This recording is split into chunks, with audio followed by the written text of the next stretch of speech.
మా ఆయన సంవత్సరానికి 4 సార్లు బండి బయటికి తీస్తాడు. 4 ఏళ్లలో 15-20 సార్లు తీశాడు. ఈ తీరులో ఉంటే నేను ఎట్టా కాపురం చేయాలా? నేను కూడా ఉప్పు కారం అంటున్నా. మరి నీ మొగుడు సంగతి ఏంది? అమ్మా, పెళ్ళైన కొత్తలో అత్తామామలు సీల్డ్ బండి ఇస్తారు. అందులో నువ్వు 20 కేజీలు ఉంటావు కాబట్టి నిన్ను ఎక్కించుకొని అలా లాంగ్ జర్నీ చేసి వచ్చేసరికి 2-3 పిల్లలు 20 కేజీలు కాస్త 60-70 కేజీలు అయిపోతున్నారు.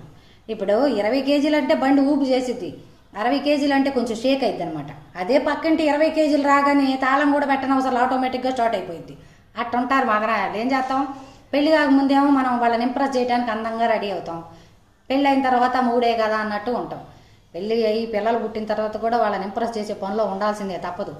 అయినా ఆయన స్టార్ట్ చేసేది ఏందమ్మా? నువ్వు స్టార్ట్ చేసుకోవచ్చు. లేదు మొండికేసిందనుకో, ఒక గ్లాస్ పాలి, ఆ పాలలో 2 వయాగ్రా కలుపు. అమ్మా, వారానికో నెలకో నీకు ఆకలేసినప్పుడు అట్లా యూస్ చేసుకోమ్మా.